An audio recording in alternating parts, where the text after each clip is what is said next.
Assalamualaikum warahmatullahi wabarakatuh. Pemirsa, bersama saya Lara Setia Dinda Permaswari. Kali ini saya berada di Cafe Al-Nonsi. Pemirsa, kali ini saya bersama dengan pembisnis dan penggerak 15.000 UMKM seluruh Indonesia, Farhan Sanjaya. Oh ya, Farhan Sanjaya. Bisa dipanggil dengan Kos Farhan. Kos Farhan. Ya, baik. Kos Farhan, apa kabarnya? Baik, alhamdulillah. Iya, baik. Salam kenal. Iya, Kos Farhan, ini menarik. Ada parfum ABW di sini. Kenapa bisa diberi nama Pak Anies Baswedan? Terima kasih Mbak Lara. Ya. Sebenarnya sih ceritanya cukup panjang ya. Jadi kan banyak yang teman-teman mungkin belum tahu kalau saya sama Pak Anies kenalnya ya. Kenalnya memang sudah cukup lama. Mungkin waktu saya ngambil S2, beliau S3 di Amerika. Ya. Nah di situ kita kenal. Kebetulan saya juga ketua Permias. Sempat bertemu juga beberapa kali dengan Bang Ramadan Pohan, sama-sama beliau kalau salah itu Jawa Pos, jadi banyak kegiatannya tuh waktu itu. Nah setelah itu ya bertemu lagi pada saat beliau menjadi menteri. Nah bertemu lagi pada saat kita jadi timnya Pak Anies dan Pak Sandi ya, betul, waktu itu betul. Untuk Pilgub DKI. Awal mulanya itu ada kedekatan. Nah memang setelah itu berlanjut, kita kemarin masuk ke konsultasi Pilpres Pak Anies gitu dan Pak Gus Imin ya, Caimin. Nah di situ saya melihatnya ada kekuatan brand yang kuat sekali tuh Mbak Lara. Siapa sih nggak kenal Pak Anies gitu ya? Ya baik. Nah kalau Pak Anies ini memang kalau saya lihat di Instagramnya itu dia pakai kodenya ABW. Nah di situ saya, karena saya memang orang marketing, saya juga orang ya pengusaha, pembina UMKM. Saya bilang nih brand ini sangat menarik gitu. Nah di situ saya beride, diskusi sama teman-teman, muncullah brand ABW ini. Oh dari parfum ABW ini tercetusnya jadi merek ABW ini karena Pak Anies sendiri sahabat Pak Farhan. Iya, gitu. Kita ada kedekatan dan sudah cukup lama. Nah ABW ini nantinya tidak hanya jadi parfum nantinya bisa jadi mungkin ada topinya, kaosnya, mungkin bahkan sepatunya mungkin ya. Tapi idenya gitu. Saya melihat brand ABW ini sudah terkenal dalam dan luar negeri. Kenapa tidak dikuatkan gitu ya? Karena kan saat ini kan mungkin yang dikenal kan misalnya Anak Abah, betul.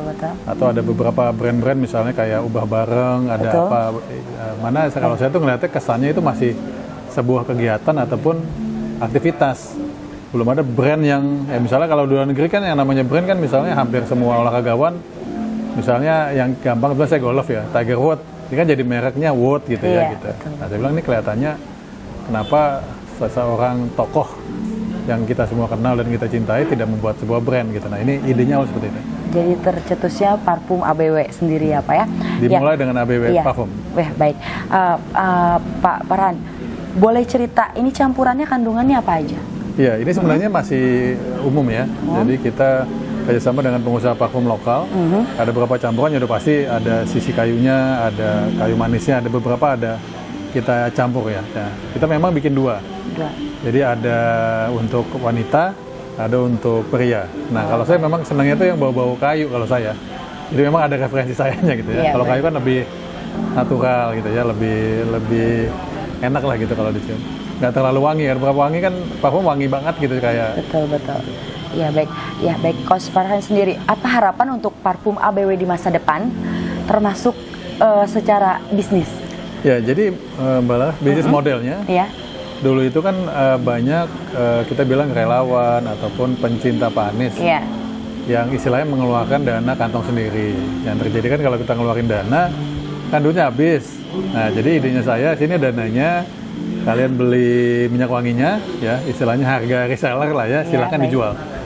Nah pada dijual kan terjadi keuntungan. Nah, paling keuntungannya bisa dipakai untuk kegiatan mereka mendukung Pak Anies. Dulu dia kayak gitu. Nah, berarti reseller sendirinya juga itu dari Anak Abah sendiri? Iya, harapannya seperti itu. Jadi kan Anak Abah ini kan terkenal independen, mandiri, swadaya, swadana gitu.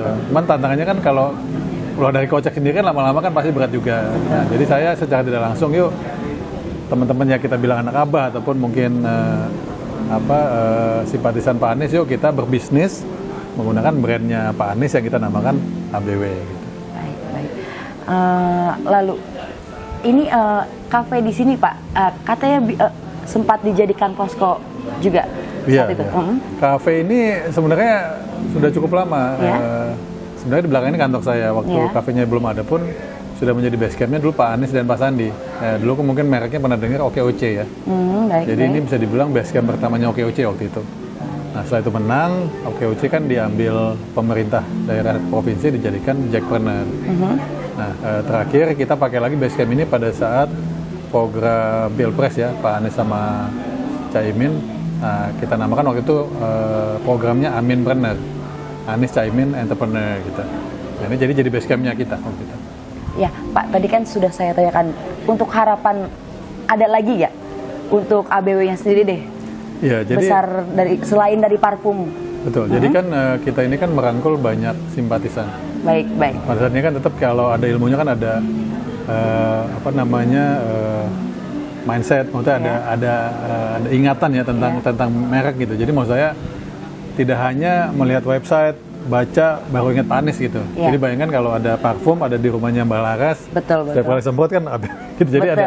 Jadi saya ngebayanginnya itu jadi untuk, apa ya kalau bahasa Inggrisnya itu komunikasi, maksudnya engagement ya, ada kedekatan gitu ya. Betul.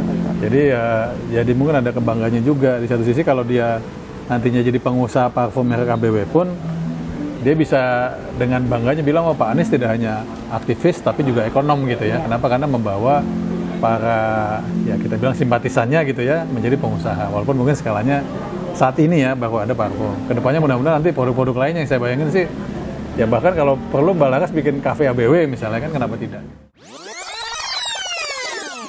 Mengapa teman-teman semua bangun di pagi hari? Mengapa orang lain harus peduli? Jika teman-teman ingin menjadi pemimpin penggerak, pemimpin bisnis yang lebih baik, membangun bisnis yang lebih kuat, bahkan hanya ingin menemukan makna dari kehidupan keseharian, maka saya sarankan buku ini dibaca.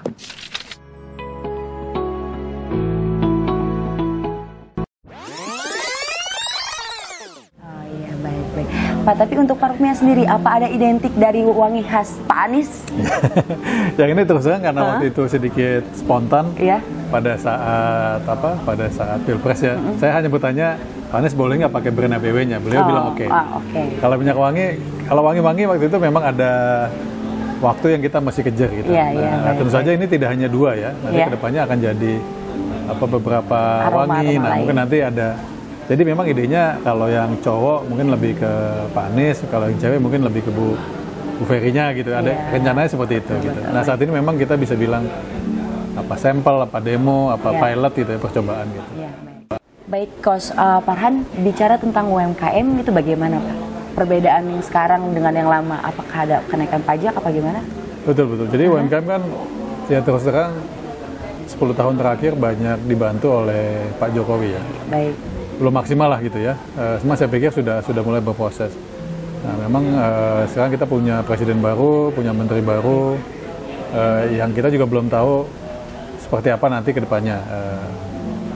Tapi sudah ada isu ataupun mungkin tantangan buat UMKM yaitu wacana PPN naik. Walaupun kemarin katanya teman-teman DPR katanya tidak merata ya. Jadi beberapa yang 12, beberapa juga tidak. Nah, kita juga masih tunggu.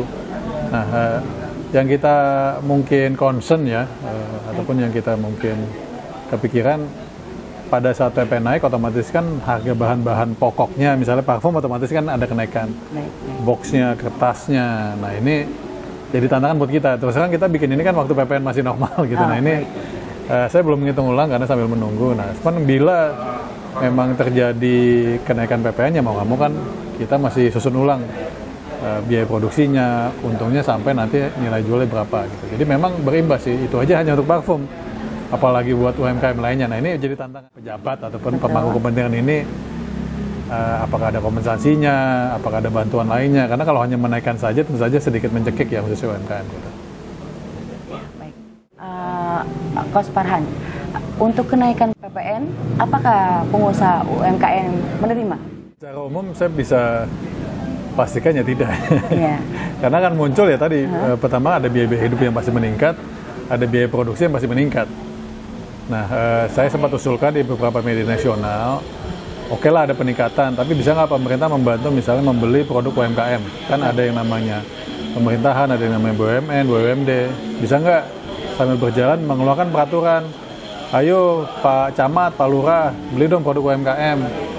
Kenapa? Karena yang kita khawatirkan adalah kalau jualannya masih organik, harganya dinaikkan, otomatis kan Balaras mau beli juga kan berat gitu.